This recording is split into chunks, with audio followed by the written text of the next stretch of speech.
Hello and welcome to Future Self Dreaming. My name is Carlos Kukulkan. So in the last presentation I shared an unusual near-death experience that I had in my early 20s, and I framed this death and rebirth encounter in terms of the concept of spiritual emergence developed by one of the founders of transpersonal psychology, Stanislav Grof.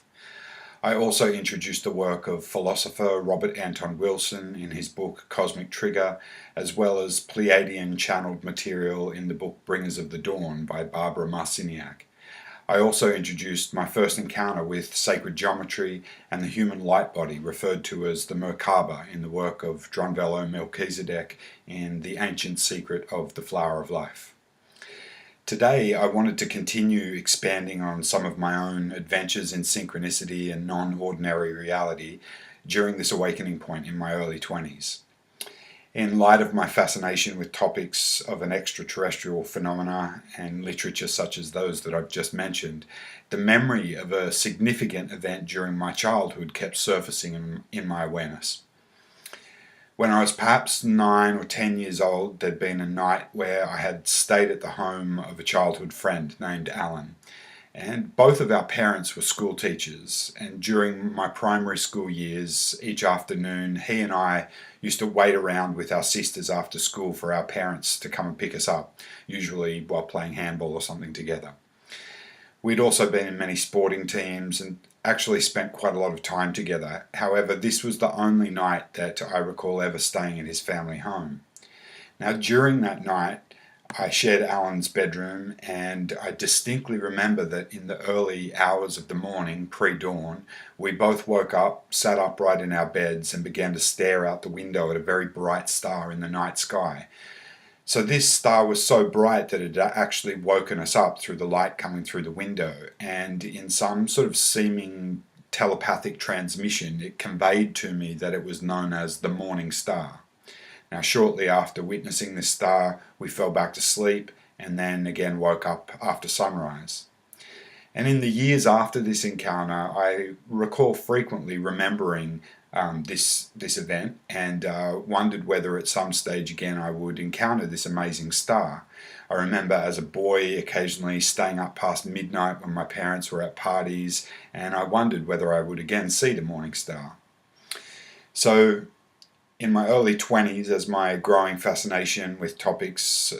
such as extraterrestrials or interdimensional beings continued, along with related information about encounters with UFOs, global conspiracies, alternate ideas about the origins of humanity, and the ancient history of manipulation of human perception throughout time, this encounter that I'd had as a young boy with the morning star persisted in imposing its relevance in my life through some sort of intuitive prompting. I wondered whether perhaps it had been some type of alien abduction encounter or somehow related to this mysterious concept of the Merkaba, the electromagnetic fields of the human light body, or space-time consciousness traveling vehicle that I'd been studying about in the Ancient Secret of the Flower of Life and the Keys of Enoch material. Now, when I began researching the morning star initially, I discovered that it was a term for the planet Venus, and that there were also many references to the morning star in biblical texts, both to Jesus and Lucifer at times being referenced as the morning star. Now, other references also related to the Mayan and Aztec culture in relation to their respective gods, Kukulkan or Quetzalcoatl. These cultures identified the story of these gods with becoming the morning star. Now, in future presentations, I'll share a lot more about my discoveries of these terms and references in light of further initiations that the light of the morning star guided me through. In following my intuition at that time about the morning star and wanting to know more about the encounter that I'd had as a child, I decided I needed to make contact with the other boy, Alan, who I'd shared this encounter with. Now, his family had relocated from the town where I had grown up around the time I went to high school, and so during a phone conversation that I had with my mother, I asked if she happened to know where they may have resided. Interestingly, although I was now living 7 hours drive from where I'd originally grown up when I relocated to attend university, my mother informed me that she thought that they'd moved to a town that was about an hour or so away from my current location. So I went through the phone book and I called all the numbers with the same last name as him and his family, but I had no success in making contact. Well, several weeks later, during another phone call with my mother, she informed me that she'd been at a function one evening and had run into a person who was friends with this boy's family. And she told me that his father was now working for this person in a sports store that they owned in the town where I was now living, which just happened to be across the road from the shop where I was teaching music at the time. So I was quite surprised by this stroke of good fortune or synchronicity and decided to go into the store the following day to visit the boy's father and find out where he now resided so I could get in touch with him. And to my utter surprise, when I went into the sports store, I discovered that it was not the boy's father who worked there, but it was my childhood friend Alan himself. Now, it had been about 14 years since we had seen each other, and I probably wouldn't have recognized him as an adult walking past him on the street.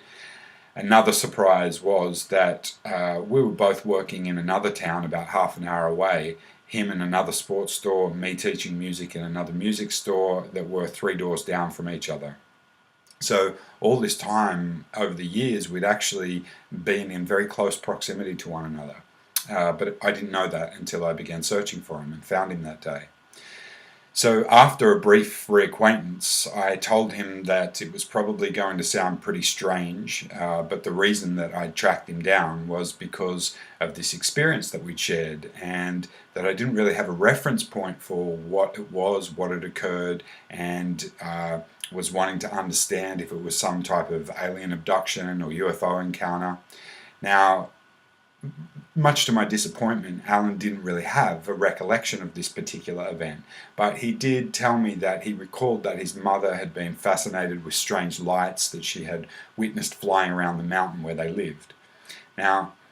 although this reconnection was very synchronous and astonishing, I still did not feel resolved or as though I'd had my curiosity satisfied with what this encounter with the morning star had been as a child.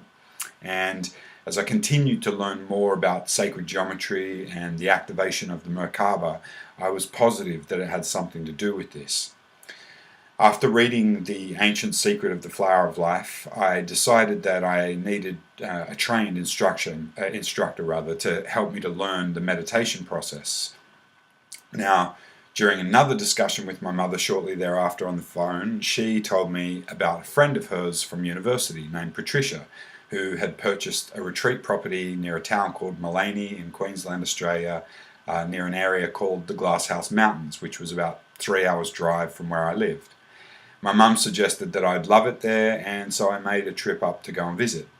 Now, when I arrived at the retreat and walked around to explore the place, I began to notice that all around were hanging sacred geometric structures, and I was again completely surprised to find that Patricia was in fact a facilitator of the workshop called The Ancient Secret of the Flower of Life, which I'd been studying and reading about, and through no conscious effort on my behalf to find a facilitator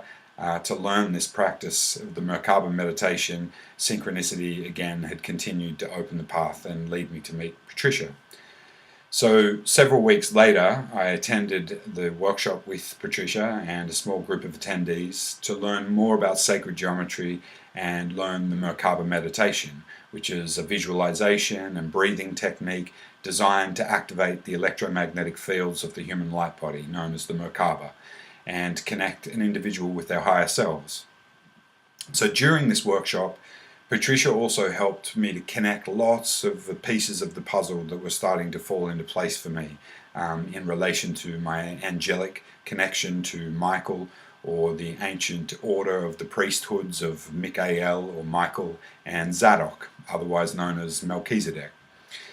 She had me question whether this presence of Michael was actually me, part of my higher self, which had not occurred to me at the time, but also intuitively felt very correct.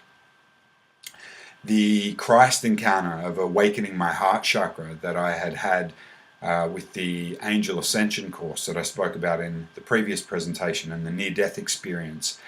began to gain greater significance for me when practicing the Merkaba meditation, as at a specific point in this practice, the Christ consciousness or universal heart energy is activated within the heart center. And having had this energetic opening during the Angel Ascension course through this near-death encounter had given my body a reference point for this experience. So it was at the completion of this workshop, the Flower of Life workshop, that I strongly felt the impulse and calling to learn to facilitate the Flower of Life workshops. And so Patricia informed me that to become a facilitator, there were advanced trainings that needed to be attended with the Flower of Life organization. So I wasted no time finding out the details of when the next advanced trainings were taking place, and soon set about booking myself my very first round-the-world flights to attend the next Seed of Life training in the USA, as well as a 3-week visit to Egypt, which was a country that's ancient history had long fascinated me, that had been at the top of my list of destinations to visit for some time, and was now of particular interest to me because of the Flower of Life material and the sacred geometric component. And with that decision, little did I know at the time that I'd set in motion a series of initiations that was forever going to alter my perception of reality, and which I will share in the next presentations of Future Self Dreaming. So if you'd like to continue this journey with me in more episodes of Future Self Dreaming, please hit the subscribe button, and you can check out offerings on the website futureselfdreaming.com and follow Future Self Dreaming on Instagram and Facebook. In Lakesh.